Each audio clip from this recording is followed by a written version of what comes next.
This is By Imitation Only, and sitting across from me is today's guest.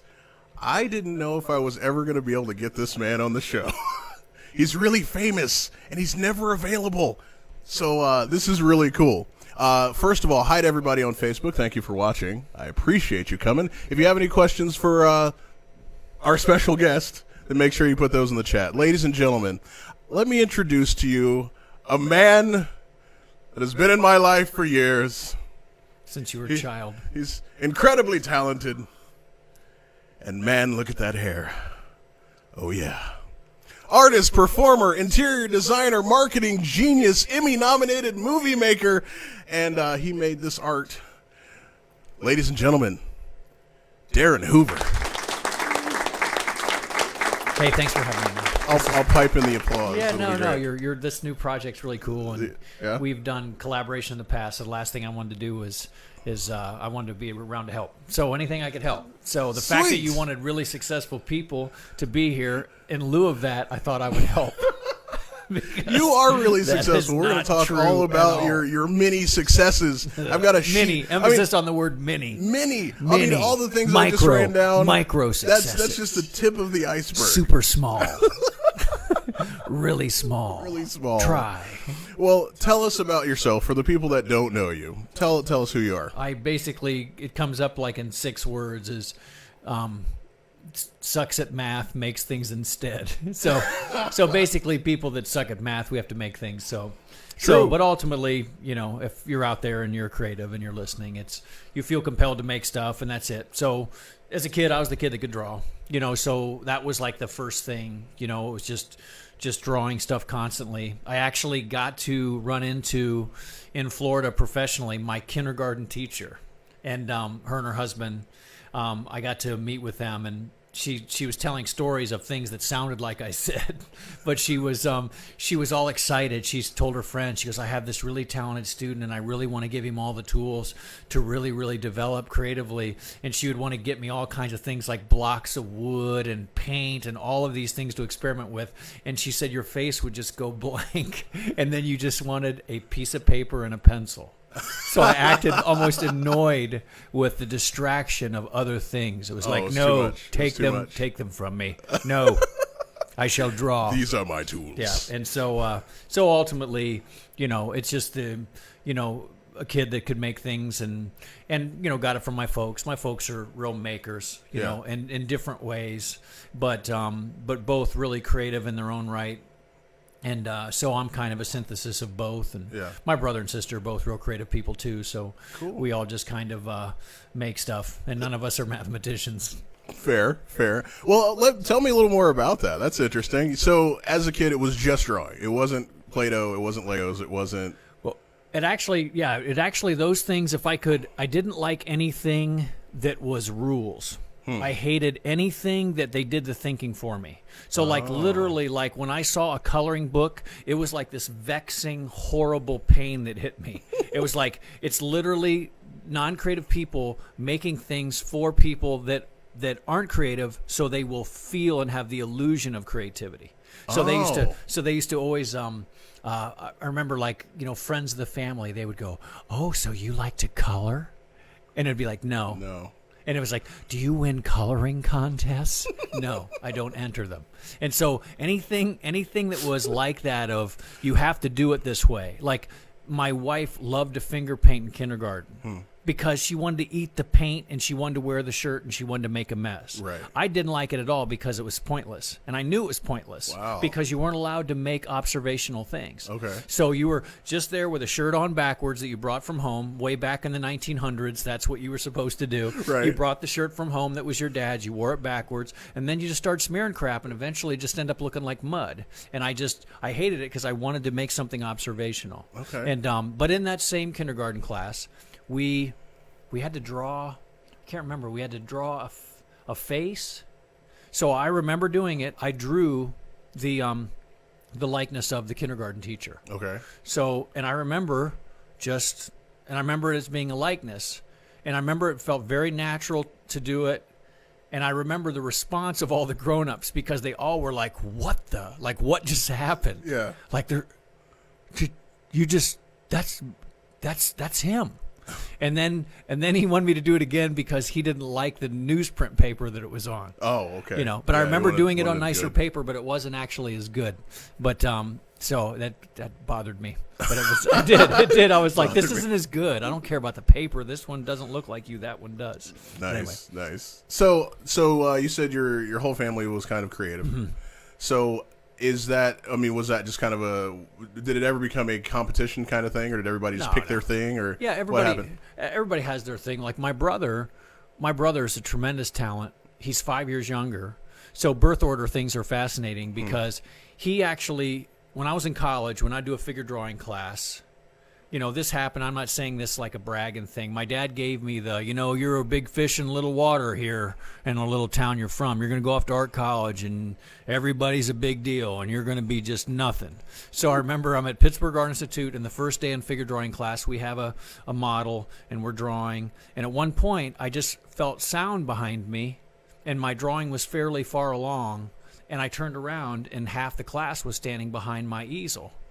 And then I remember this one guy named Paul goes, "Hey, dude, can you do skulls?" He was the heavy metal guy. Nice. And but it was a thing where usually like in a figure drawing class like that, 30 students and 3 of them really, really had chops. That was their thing. Mm-hmm. If my brother would have been in my college class, he would have been in that group. But because my brother's 5 years younger, he goes, "Oh, I don't draw, my brother draws." I see. But my Yeah. brother explored three-dimensional things, and then by the time he was in high school, he made his entire prom tux and the shoes. Wow. And so then he worked for Puff Daddy. Yeah. So he did the Sean John line. My brother was one of the tech designers in that group.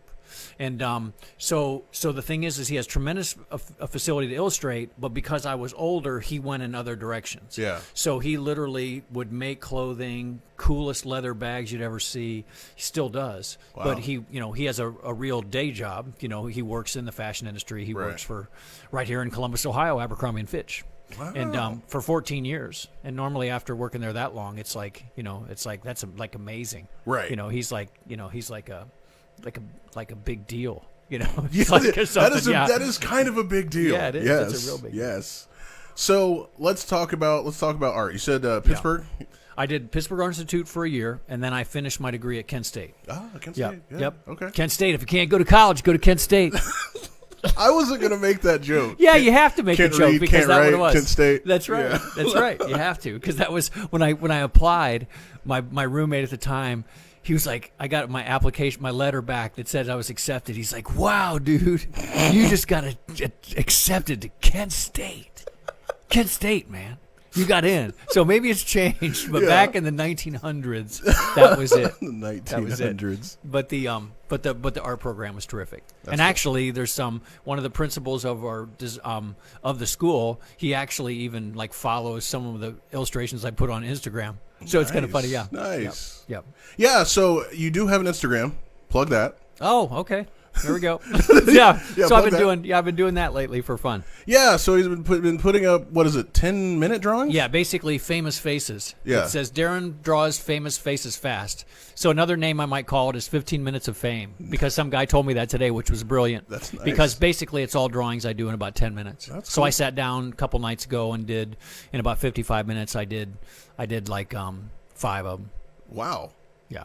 Jeez. Yeah. So That's I crazy. Yeah. So I. What's your Instagram, real quick? I'll put it down here. It'll be really cool. Oh, I think it just says Darrin Hoover. Just at Darrin Hoover. Or Darrin.Hoover. Okay. Yeah, and it has basically Frank Sinatra's face as my profile picture that I drew. Nice. I took longer than 15 minutes on that one.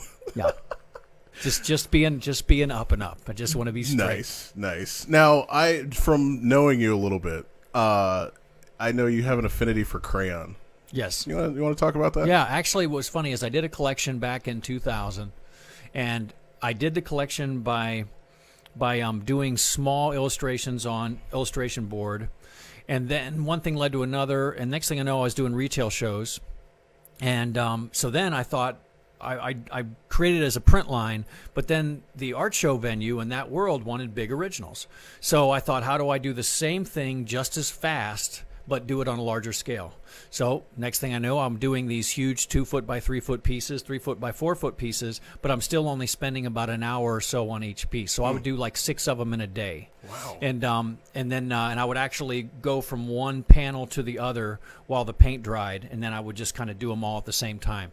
And so I found that a crayon was a great was just great because it kept the scale of the pencil. It was just like basically a small version of those pieces on steroids, and they just were great big. And then I'd use sandpaper on them, and I've always liked things to have kind of a retro future feel, something that feels new, but yet part of it feels old. Yeah. I always loved that. I remember the first time I saw certain painters of that era, like Leyendecker, early Norman Rockwell things, N.C. Wyeth, a lot of these guys. It was just like seeing that era of golden age of illustration. I used to feel I was born in the wrong era, but actually I was born in the right era because I could revisit those influences in a new way. And so I've always kind of had that in my DNA. But anyway, so crayon was one of those things that I could, it was like real immediate, and I could be fast and force myself to work quickly. And then, anyway, it was just it's thick and just that line quality I could get with it. Anyway. That's cool. So what is your style of art? What would you call your style? Because I've seen tons of your work. I have lots of it around the house. Yeah. It's awesome. What would you call your style? I don't know. I wouldn't even know what to put it. But I definitely am like a little bit of a throwback on some of the influences. Yeah. You know, like I remember the first time I saw like the Art Nouveauist Mucha. You know, and like, so a lot of those little things, like these little banners show up in my things, and a lot of compositions that are quite often even like real symmetric, and also Maxfield Parrish was like another influence. The first time I ever saw his things and his advertising. So I always loved type in art. You know, because in the 20th century, all of a sudden, we were selling products. It was like, ta-da, marketing, advertising. And what creates spectacle, like a piece of art that really, really rattles people. Right. And so I'm kind of I don't even know what you want to put me. But anyway, but I do find that I have the ability to be extremely observational and very painterly. But what I found was right around 2000 is if I forced myself to move quickly, I could do a whole image, and then there was a story. So then it was conceptual. So then I could do a huge volume of work, basically doing a style that I could be fast, but fast and cool. Right. And that's interesting. So anyway, so in the 90s I did a lot more observational painting. And maybe I'll throw you a couple images if you want to flash one or something. Yeah, totally. And, that'd be awesome. And but anyway, so I'd whip out my phone, but it'd be super boring and it'd look really, small. really tiny. Yeah. Oh, thanks for that link, Christopher. Appreciate that. So going back to, because you just rattle off a bunch of artist names, and I'm like, oh, okay. So I want to talk about schooling for artists. Yeah. Having previously been associated with some art schools and stuff like that, how necessary is it? How, do you think? Here's the thing that's necessary is learning. The issue is whether school is part of the learning. So I worked in a company in the early 90s, and we were interviewing a bunch of artists, and in roamed a 19-year-old kid who his stuff was just better than everybody else's. And anyway, he would like tug on his T-shirt, and he was just kind of, yeah, I did this, yeah. Anyway, we hired him, and actually, we were talking on the phone here recently, and he goes, "Why did you hire me?" And I said, "Because you were better than everybody else." And you could see the talent. Yeah. It's not. It was just he just had a tremendous amount of talent. So anyway, he was going to go to an associate's degree school. And I asked him one day while we're working together, I said, "What do you want from school?" He goes, "I really, really want to learn. I just want to learn. I want to learn." I said, "Okay. So let me ask you this question." I said, if you go there and you actually know more, this was in the advent of the computer. So this guy really understood it. He could tear them apart. Right. And he was already designing in that space when a lot of the old codgers were still working on paste-up boards. Right. And I said, if you go to that college and you actually know more than your teachers, will you be mad at that school? And then he just kind of paused. And I said, here's the thing. I'm all about getting a degree. I went and got one. But the only reason I went and got one is I decided I wanted to be a college graduate. I went 1 year at Pittsburgh Art Institute. I took a year off. I had several job offers. I actually had a lady who was my advertising design teacher. Ironically, today on Facebook or on Instagram, I posted prints. So this was in the 80s. So this was 1984. We were doing an album cover project. I drew prints, and we had to do like thumbnails, like 8, 9 thumbnails. And I did all of these Prince album covers. This was right in the throes of Purple Rain era. You know, puffy shirts were cool. And so anyway, this lady saw my sketches, and she called me up front. She goes, "Can I ask you a question?" And I said, "Yeah." This is a teacher at the Art Institute of Pittsburgh. She goes, "Why are you here?" And I'm like, "What do you mean? I thought I'm supposed to, I'm being a good boy. I'm supposed to go to college." Right. And she goes, "Why don't you just go interview and get a job?" Because she goes, "These are like dead-on likenesses of him." You know, I said, "Really?" She goes, "Yeah, we're about building a portfolio so you can go compete to get a job." Right. She goes, "Just make a portfolio." So the thing about it is, I appreciated it. She wasn't like trying to take anything from the Art Institute, but it was like she was just recognizing, look, just go. So all that to say is I went back to Kent State because I decided if I'm going to go to college at all, I want to get a bachelor's degree. Right. So I went back, went and talked to the guy at Kent State, great guy, just recently retired. And he goes, "Why did you pick Kent?" I said, "Because I've decided that I'm going to get a bachelor's degree and you guys are going to give it to me." And that was it. Yeah. I learned a ton from that guy.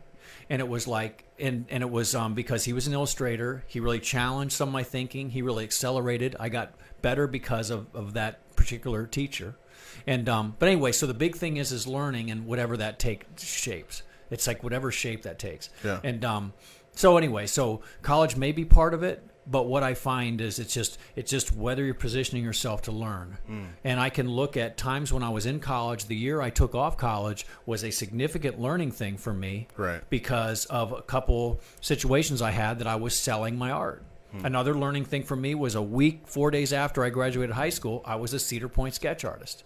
I drew 3,000 people that summer. Wow. So I was forcing myself to force my talent to perform, and there's craft learned in that. Right. You know, and you see that often with creatives, filmmakers who made crappy commercials. You see people that had something that was driving skills.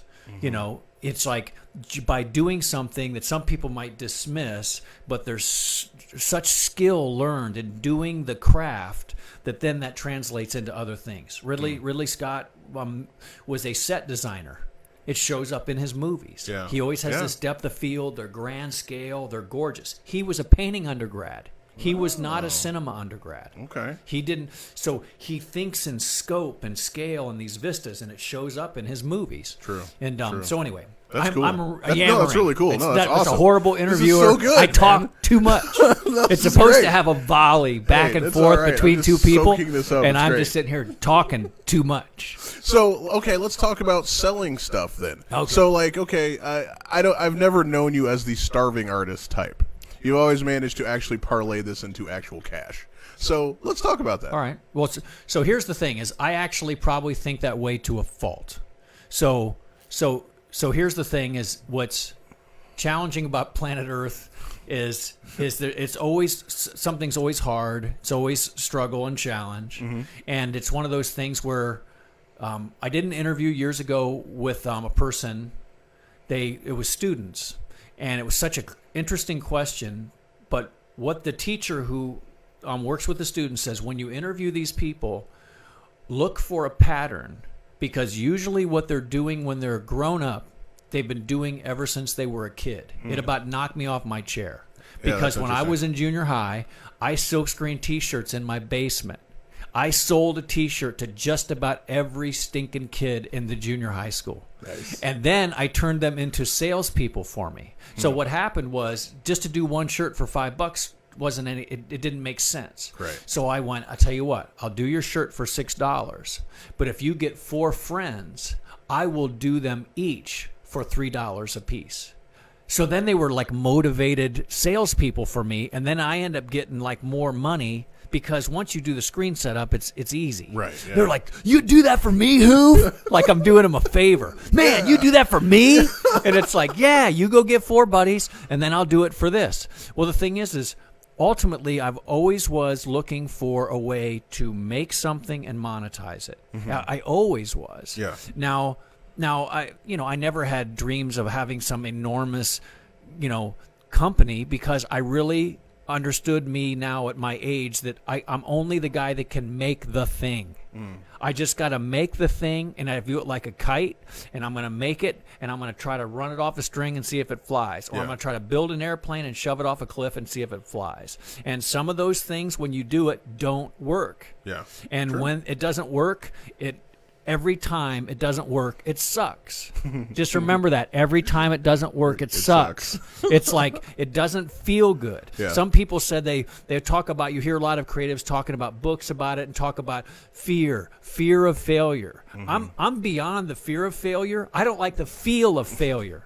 Some people just are in paralysis, have never tried anything, and they don't like the fear of it. No, I don't like the feel of it. Right. It's real. Yeah. It's like, it sucked. But the only thing is a friend of mine encouraged me one day and said, look, the thing is you have those thoughts like a lot of creatives, but the only thing that's different than some is that you don't stay in paralysis. You keep trying and keep moving forward and producing something else. Right. And it's like, so anyway, so that's, I don't remember even where I was going with all that. Selling stuff. But anyway, yeah, selling stuff. So anyway, yeah. Speaking of selling things, you sold something, actually a lot of things, out of your backyard. Had a gallery opening in your backyard. Tell us about that. Oh, yeah, that was kind of in the heat of that collection that I did. I was doing like 30-some retail shows a year across the country, and then I came up with an idea of doing, I would kind of release.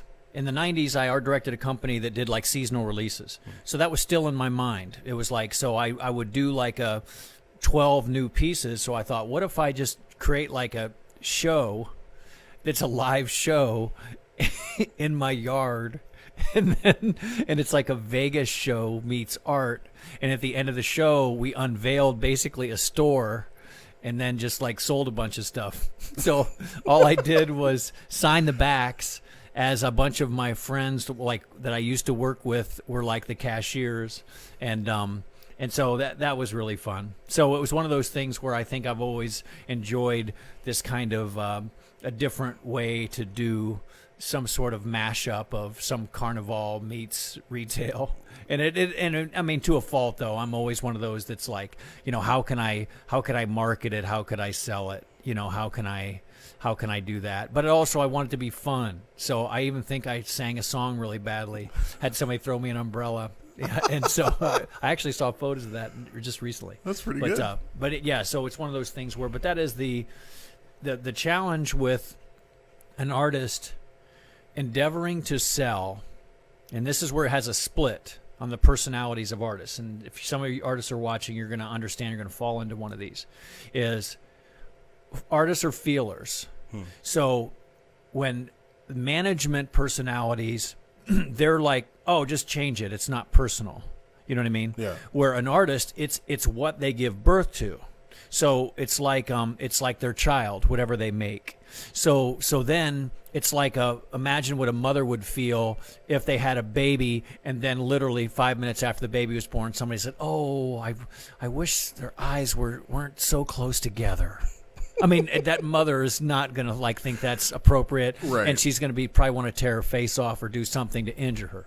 So the thing is so the thing about it with art is when you make it and then you try to sell it, if you don't find a market for it, and I'm guilty of this, you will start to believe that it's bad.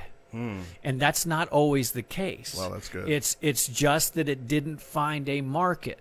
Understand. Yeah. Let me tell you a story about a painter. He was pretty crazy. He painted like just insane amounts of paintings. To impress a girl, he cut his ear off, and then he died. He's now huge. He would be like furious. He would be so mad. Yeah. They'd go, well, and right over here in the Louvre, you have a collection that you did during this season, and that one goes for $6.8 million.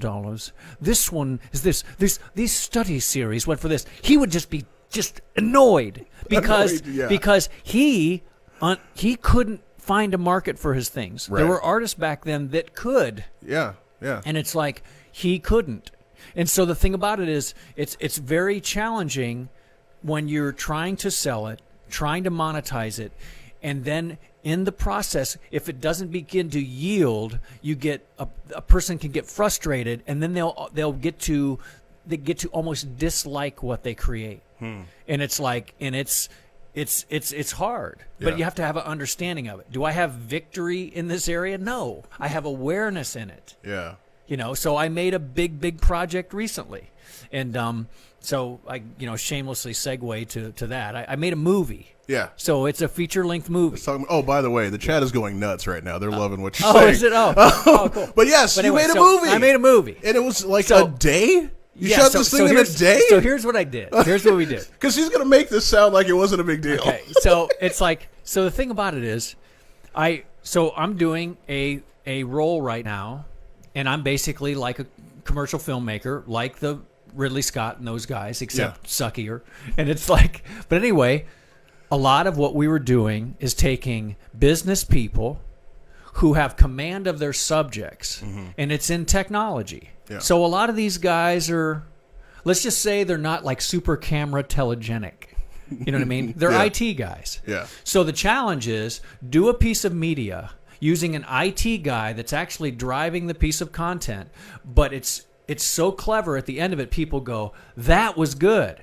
Well, the reality is it's not that their performance is good, because they're spraying on camera for 20 minutes, and I'm being like a dentist, and I'm pulling out everything I can get. And then in the edit, I need to make a great story with them. Yeah. So I'm writing in post. I'm writing afterwards. So I came up with this idea. It was a idea that what if we have a premise, a scenario, but it's completely unscripted.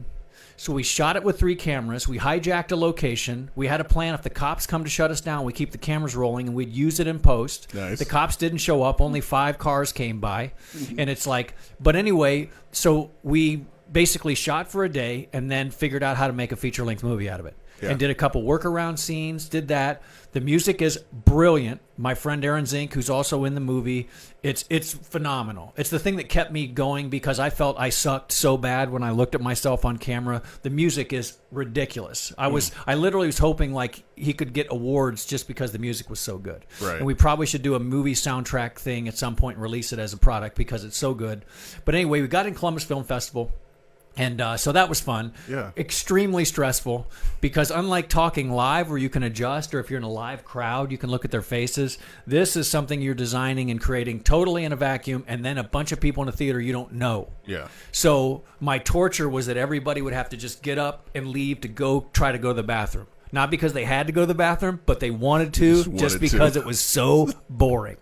And so the thing is either they were very, very kind, or it actually was somewhat engaging. I'm not really certain. Maybe they were just film festival crowd and they just like movies and they were being nice. This guy. And but anyway, so it's one of those things where that's example though. In a masterclass Ron Howard did recently, he said, I just saw the teaser. I haven't actually done the masterclass, but he said something that was brilliant. He said, whatever you endeavor to make in some way, it will find a way to break your heart.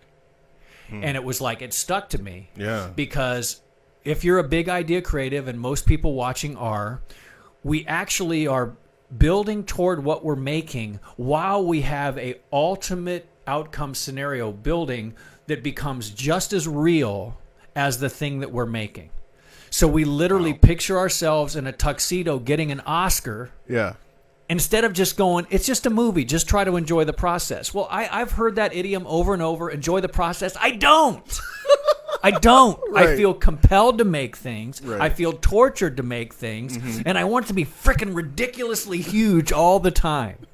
And so therefore, I'm always in a semi-grieving state over the outcome that it didn't achieve for me. And now I'm saying all this to be a comfort that if you think this way, it's just because you're freaking normal.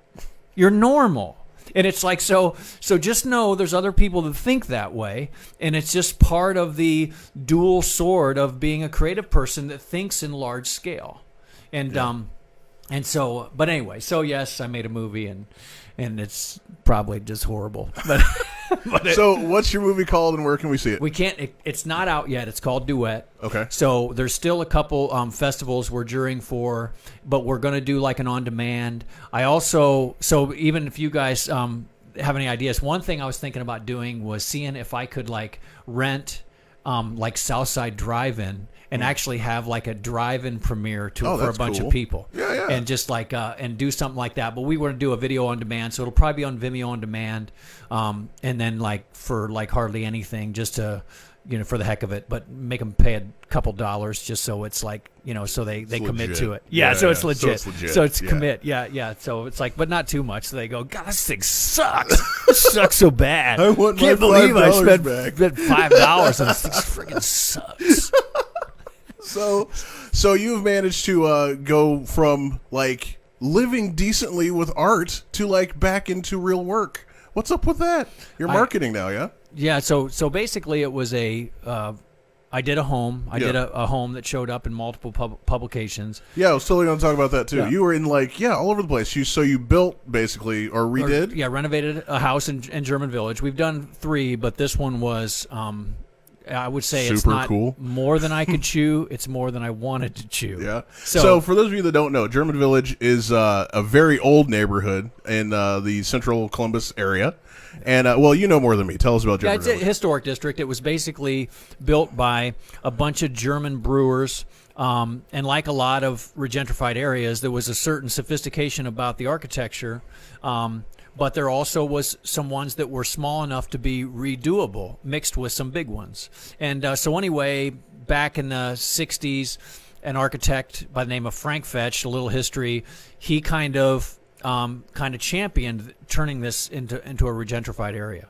And so anyway, that's been going on for years. When I was a kid, my dad, who is a builder, electrician, Renaissance man, and who renovated houses, built houses, would drive up and down the streets with my mom and torture us kids looking at houses that they would want to redo. So ironically, I kind of lived some of my dad's life, and I've done 3 houses down there with my wife.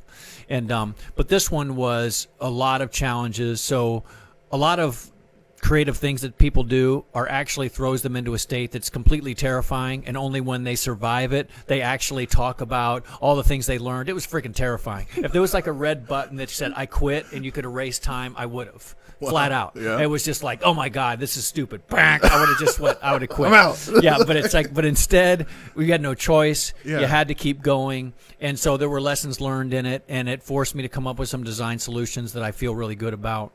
But it was very challenging. But anyway, what happened was, back to how I have kind of a semi-real job right now, was I showed up in publications. A person I knew from years ago saw it. One thing led to another, and I was doing a performance art thing at a tech conference where anyway, so this is my 6 boxes concept, and I did Albert Einstein's head, and we'll anyway, clip that in. You'll see. Yeah. So anyway, so one thing led to another, and so I got to do it at a TED conference with a guy named Alex Van Bibber, who is like a prodigy on piano. He's like 12, and we wore spacesuits and did John Glenn, and it was fun. That was really fun. And but anyway, so it was one of those things that it led to just the opportunity to go for it, because traveling and doing 33 shows a year in Florida and Chicago and Pittsburgh and all Michigan and all this, at the beginning was you get to travel, and then get to travel turns into have to travel. Yeah. So for the first few years, my wife and I felt like professional vacationers. We flew back and forth to Florida every weekend in the winter. But after a while, I didn't want to be near a palm tree. All I wanted to do was wear a sweater. I wanted to be cold, and I wanted to drink a cup of coffee. So anyway, so it was like, okay, I'm willing to do this, and I can be here. I don't have to work when everybody else is off, which art shows are on the weekends. And so anyway, so I've learned a lot, and it's been but ultimately it led to the movie, because the bottom line is I've been thinking about making movies for years, and so I kind of joke that this job that I'm on movie scholarship, that I'm literally got the opportunity to have all of this gear, all of this people that I'm around. Yeah. And there's a lot of guys that are out there that are no gear, way more than me, know all kinds of things in the tech part of it, of movie making, way more than me. But they don't think in stories. So it's one of those things where I'm like, okay, so how about if we do this? And they're like, cool. Yeah. So all right. Yeah, that sounds good. Yeah. So anyway, it's probably, I'll probably end up doing another one. Cool. And so I have some ideas right now, and we'll probably go for another one. And nice. Anyway, can you tell us any ideas or let's see. Can I give the teaser? Can you give anything away? Let me see. I won't make you now. You don't have I'm just trying to think if well, there's a couple. One idea is a guy. One idea, I won't tell the title because the title's pretty cool. Okay. But it's a story about a guy who basically is seen in a small town he's from as a complete underachiever because he was like really smart. And he was like really good in sports, and he could do all of this stuff. But ironically, he still lives at home with his mom in his hometown, and he works at a local like burger place that you can buy groceries called the Dairy Chef. And so every time he runs into old faculty members, they always are a little disappointed and sad. But little do they know that he's actually an international spy. Oh, nice. And so the reason he's able to do it is because he's so under the radar. Right. But he, like anybody, he's like, what's the point of being like super like high level in your area and respected in your industry, but I'm not allowed to tell anybody. Right. So it has this little like thing. So anyway, that's the cool. concept. Right on. Yeah. I like it. Actually, I'll tell the working title. It's called International Jeff. So the movie poster was an idea that just shows like the tip of a smoking gun and a spatula. So that's one of the ideas. So there's some other ideas. There you go, folks. It's coming. Coming this summer. Yeah, that's right. To a theater near you. Anyway. Yeah, at least I can do the movie poster. Yeah, like the movie might suck, but I can do the poster. The poster is going to be amazing. All right, so talk about getting started. If somebody wants to do just a small portion of some of the things that you've done. So this is like so here's the thing is it's called make something. Make something. Yeah. People, creatives especially, will talk about making stuff and not make stuff. Yeah. Make it. And then whatever it is, make it and then take the gamble of getting it out in front of someone. Because the instant you get it in front of someone, you start getting human interactive feedback. Yeah. There are paintings that I did, one in particular that was a bestseller of mine called Dry Martini. I hated it. It drove me nuts. I fought it. It's ugly. I threw it. I yelled at it. I called it names. It was like I yelled at it as much as I used to yell at my mower, because my life as a kid was mowing grass. And it's like, and if my mower could talk, he would say he is not a nice person. And it's like, so this painting, if this painting could talk, he would say he was horrible to me. He was not kind to me. He was nice to that painting and that painting. He was not nice to me. So I took it to the first show, and I hated it, and I sold out of this huge stack of them. And I showed up the next day, I made more, and I sold them all. And the thing is the other one that I loved, it was my darling, it just sat there in a big pile. I don't know. It's like we only can just create. Yeah. But what artists can do is they can go into a paralysis through analysis. They can literally get and then sometimes college trains you to think that way because they will have this thing called a critique. And they sit around and everybody acts cerebral. And what they are a lot of times is a chance for kids that were picked last in kickball to be bullies for the first time in their life. And they go make fun of somebody else's thing. Yeah. So I am not a person, whenever I'm around creatives, I'm always one that wants to get juice, power. Go, faster. Yeah. Because then when you move, then what the wind hitting you and what you feel and people's responses give you clues. Yeah. So especially with people who want to sell art, I've had several artists that end up doing an art show because I'd let them use my tent, and I would say, I'll make a call. I'll get in this show for you. You'll get in because this person will say, I'll make sure their booth looks good. And it's just to get them out in front of that person, in front of people. And then they learn what they are. The interaction of the people is a lens by which they begin to, like a reflection, they see what they created and how people respond to them. Yeah. And it's like, and you don't do that in a vacuum, but that's a scary proposition. Yeah. It's scary because it's risk. Most people who drive a garbage truck do not have a whole bunch of people that give unsolicited feedback as they pick up garbage cans and dump them. They don't get that. Right. But when you do something as public as a piece of art, people get to just walk by or say whatever they want. You know, I watched an interview with David Letterman and Jerry Seinfeld the other day, and David asked him, they were talking about critics. He goes, do you read when you do shows about the critics? And the very Jerry sounding thing. He goes, no. And he does, and I'm only doing Jimmy Fallon's imitation. He goes, no. He goes, for one thing, he goes, it's not a democracy. He goes, the vote is in. When they laugh, the vote is in. He goes, there's one person out there with a pencil with a smug, he's folding, and he's going like this, making notes. And he goes, then the article usually says something like, oh, I've heard those before. He goes, just for information, he goes, comics develop content, and they use them over and over again. He goes, that's what it's for. He goes, beside the point, by the time that's in print, I'm already out of town with the money.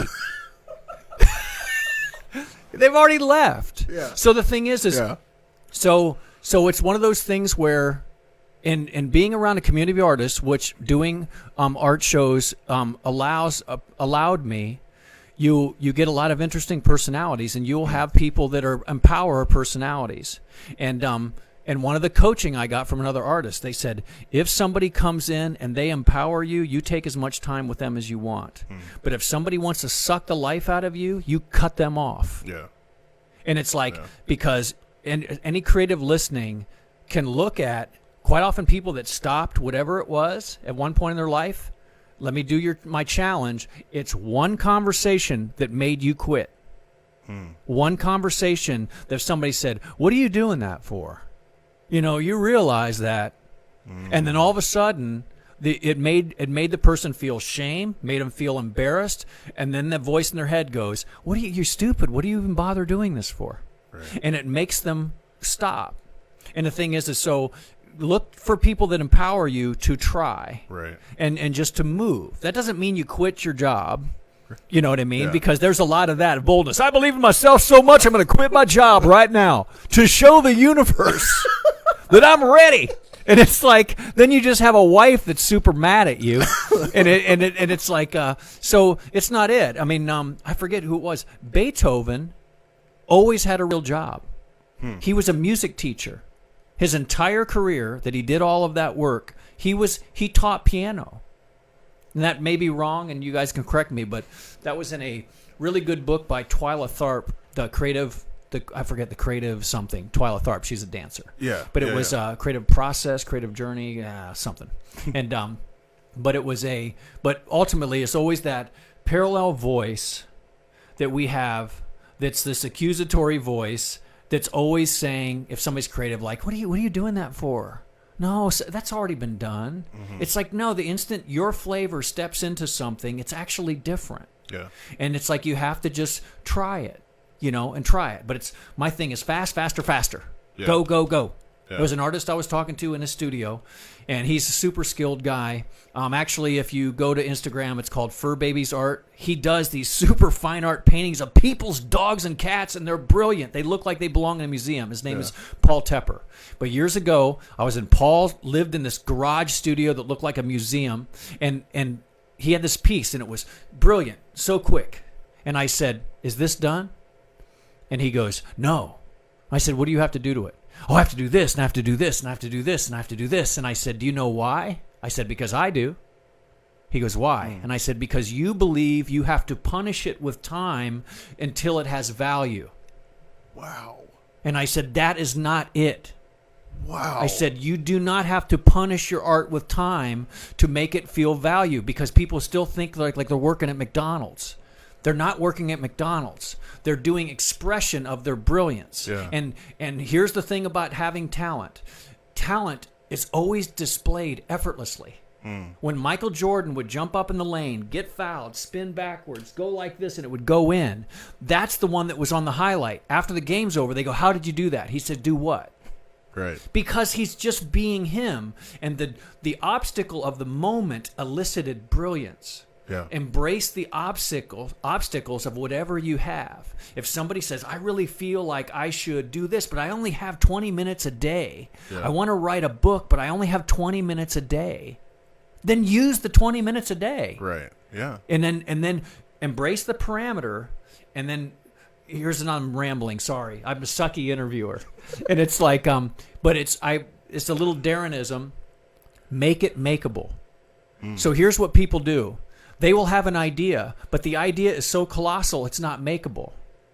So therefore, they actually just stare at gazing at it, and then they go, yeah, I always wanted to do this, but...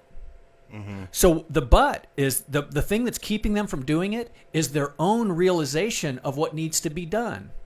It's too big of an idea. Right. So to come up with a movie that had a cast of 800 chariot scenes, that's easy to think of. It's just not really easy to do. Right, yeah. So the idea of like, no, I want to make a feature-length movie, and I want to literally do it super fast, and I don't want to take time to memorize words that I wrote because I suck at memorizing things.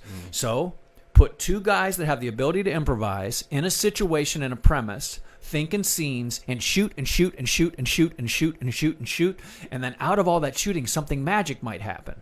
Now I'm building this up like it's good, and it probably sucks, but I feel good about the process. We did it. Yeah. It's like I had we made a feature-length movie. It was at a film festival. We got to sit and watch it in a theater, and it was like.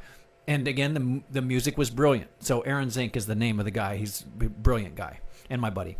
Sweet. But anyway, anyway, any cool stuff anything we should respond to? I see you check the screen. Oh yeah, there's all kinds. I mean, everybody's brain is exploding. You have no clue how many like amazing things you've just said. They're all trying to take it in. You're being nice. It's so good. Hey, I have the chat to back me up. Back me up, chat. Back me up. Hit me with those heart signs if you're feeling what we're feeling right now. If you're smelling what we're cooking. If you're picking up what we're throwing down. All that fun stuff. So we're talking about being an artist. We're talking about being a performer. See, I usually call myself a jack of all trades, but I think you got me beat on that one. I think you got me beat. But if somebody is they're doing art, they've managed to make some stuff, paintings or whatever. How do they get out there? I mean, what would be the steps that you would take if you were 18 today? You've made some stuff. You want to sell it. Yeah. How do you get out there? How do you get people to see you? To me, it's always just try to find a venue. So here's another little Darrinism that I would say. It's always about product and venue. It doesn't matter if somebody's an actor. If you're an actor and you just do it in your yard, they think you're weird. But if you're an actor and then you get around an acting troupe and then you're in a play that has a stage, that's you're the product and that's the venue. Yeah. So it's always about what do you make and where does that venue live in. Yeah. So it's always just look for a venue for it. And that reminds me back when I was silk screening T-shirts in my basement as an 8th grader. I had I named my little company. It said Pick a Print Printing, and it had like a hand with these cards. And I remember there was the little town I was from. They had an arts and crafts festival, and a table cost me whatever $10 or something like that. Yeah. And I had a table, and I had my sign, and I had some stuff, and it was always looking for a way to get it out there. Yeah. And also in the 8th grade, I leveraged I'm remembering these things and saying them stream of consciousness. I leveraged the science fair to, I did it on silkscreen printing. So I silkscreened T-shirts right at the science fair, hung them on the pegboards in every old elementary school, and then sold them all. So I made $16 at the science fair. Nice. So it's like always want to turn everything into a store. Yeah.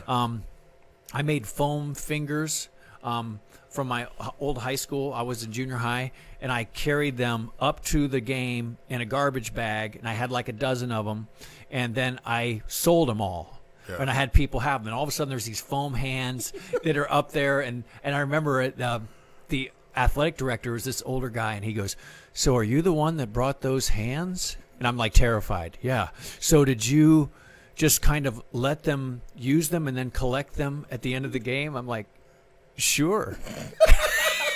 And I had this wad of cash in my pocket from selling them all. So there's no magic formula. Yeah. It's just you try things. Yeah. And I remember one story. It was a lady I met at an art show.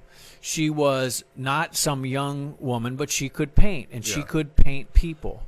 And she went to like some seminar on how to sell your art. Yeah. Well, all the seminar was they wanted everybody at the seminar to give them money with no promises of anything. Right. And people were asking specific questions. Yeah, but what are you going to do? If I give you the money, what are you going to do? Right. And, of course, they had no answer because they really wasn't going to be a do. They just wanted your money. Right. And so this woman, she started answering the question for the people. And she said, well, I started by drawing my friends' kids. And then what would happen was then the friends would...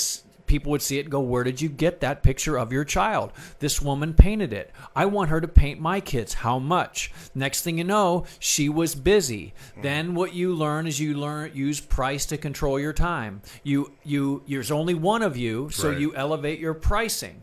That will be hard and challenging because it's counterintuitive. Yeah. And so you'll have to learn that you don't base price on what your disposable income is. You base price on your monetizing your skill. And so anyway, so it's one of those things where there's no magic bullet or magic formula. Yeah. You know, I met a lady years ago that did dog treats. So she just got them out in front of people in whatever venue she could. Yeah. And so that's it. You make something and then you try to get it in contact with people. Yeah. Actually, let me give you another business story. Mannheim Steamroller. Okay. Those guys went through all the conventional channels with their music to try to get it distributed. Zeroed out on everything. So what happened was they had all of this kind of, and it also didn't have a category. If you're making something that has no category, it's hard for people to understand it. We made a television show years ago called Pop with Darrin Hoover. One man, one canvas, one masterpiece every episode. It was really good. And it's like, so we won an Emmy with it locally. Local Emmy, not national Emmy, but an Emmy. But the thing about it is we got a meeting with Bravo. But it was one of those things where it was so unlike anything. When something is completely new, it's hard to break through something. Right. And because it has no category. So it's like, they're like, because they always want it to be like something. Jaws was its own thing that was out there. It was revolutionary. Then guess what? There's all kinds of scary fish movies in the water, except most of them suck. Right. But they're like, the executive goes, yeah, we want one kind of like that Jaws, like that. Yeah. Yeah. You know, Alien was creepy in a way that never was before. A horror movie in space on a dark, stinking spaceship and this creepy Cairo syrup dripping from its teeth that would eat through stuff. It was terrifying. You know, it's like, I remember when my dad saw it and we were little kids and we went and saw Superman, came back, grabbed the doorknob, and he was like, it terrified him. It's like, but anyway, it's one of those things that when things are new in category, people don't, the gatekeepers are afraid of losing their job. Mannheim Steamroller. So what happened is they couldn't get any traction. He had a buddy somehow that he said, why don't you put a bunch of those things on like tapes and CDs and we sell audio equipment at audio shows. They literally sold and sold and sold because that music was blasting through. That guy to this day said, it's the best thing that ever happened to me was being denied regular market channels to distribute my music. So it's one of those things where you move forward and then you roll with the obstacle. The bottom line is you just want to get it to humans. Right. If you get it to humans, not the gatekeeper, not the wholesale buyer. Right. It's get it something to humans. Now I'm just telling that's me. Right. Because then all of a sudden when I got to see humans buying what I made and seeing like frenzies at times, then I would hear somebody goes, I don't know if that look's going on. I'm like, save it.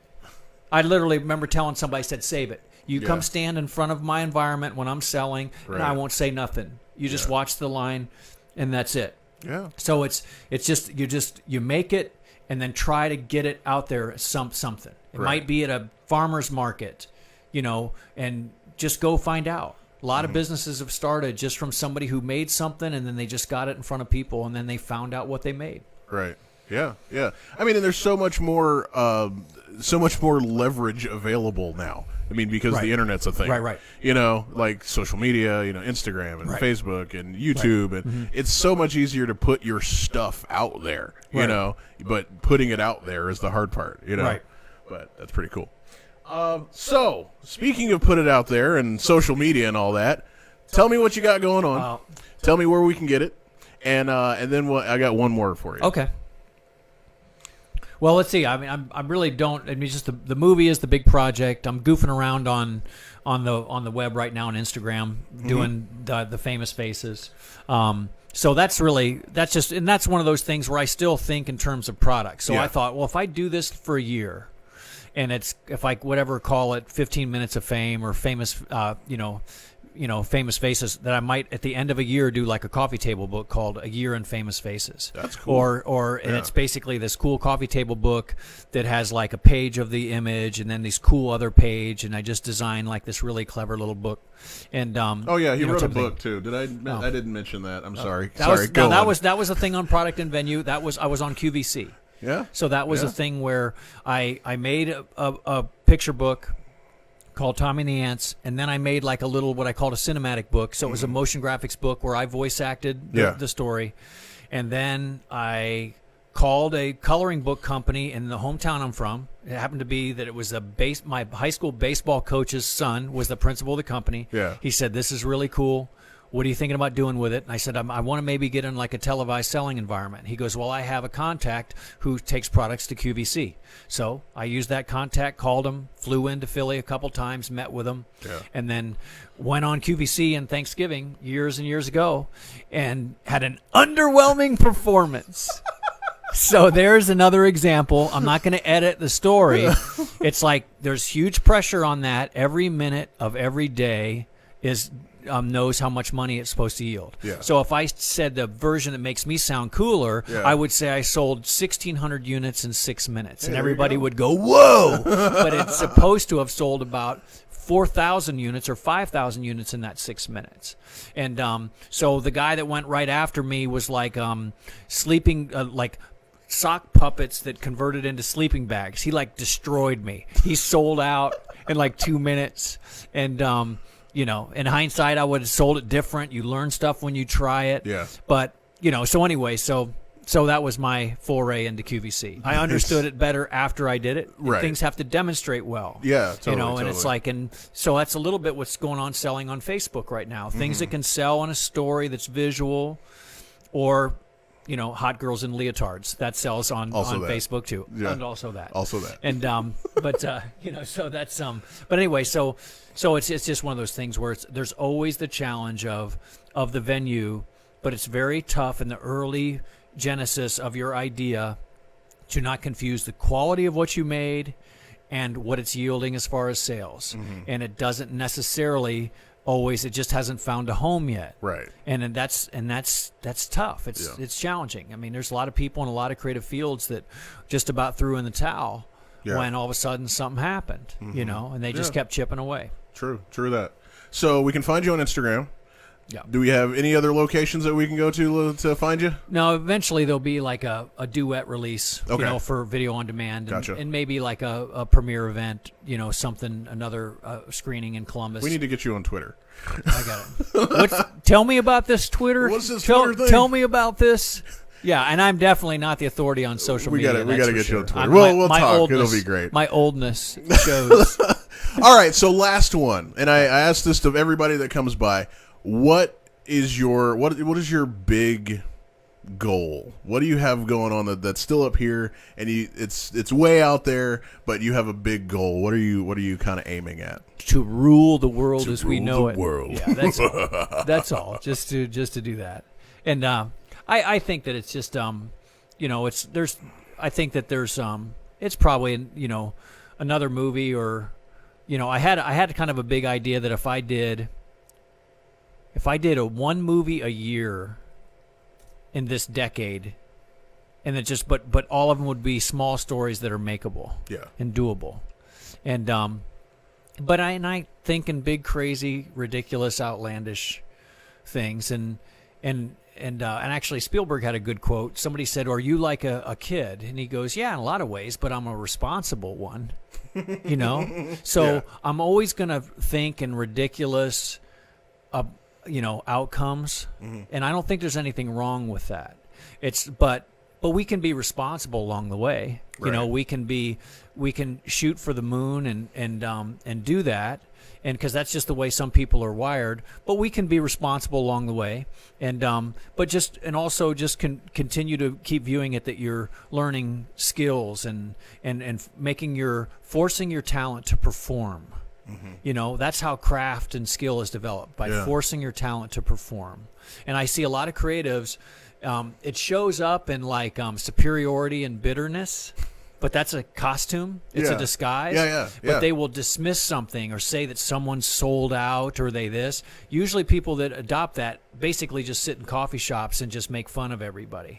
And because it's a guerrilla warfare, you get to hide in the bushes while you shoot everybody else. Right. So the thing about it is just make things, and then get around a pack of people that empower you, and that you're all making something, not sitting around smoking clove cigarettes and making fun of everybody who's not as cool as you. Right. Those people never end up making anything. It's true. And but it's just like go, Yeah. try, feel bad for a second, go some more. Go some more. Yeah. Dude, that's so good. I was gonna say like, hey, what would you tell everybody? But I think that's it. Go, try, do something. Yeah. That's really cool. Yeah, that's it. It's just yep, you just keep pushing, keep trying. If it's something sucks and doesn't work out, feel bad for a little bit, but just go do something else. Yeah. Try again. Cool.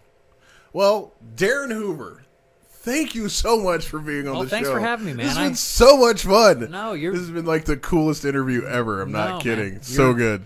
Because I heard you had George Clooney's next week. Yeah, that's what's happening. Yep. Eventually, maybe? I don't know. But this has been amazing. Thank you so much. He's already agreed to come back, everybody. So we're gonna have him back in the future. I've got another show planned, so it's that'd be it's fun. gonna be great. No, man, I'm excited about what you're doing, man. You're Well, great at it. You're really good at it. Really good at it. Thank you so much. Well, guys, thank you for watching and or listening. You can find us on YouTube, on Facebook, on Twitter, Snapchat, all those places. We are there. This episode should be coming out in the very near future. You can find all of our old catalog on Apple Podcasts and on YouTube. And we will see you next time. Snapshot. Tell me of this Snapchat shot thing.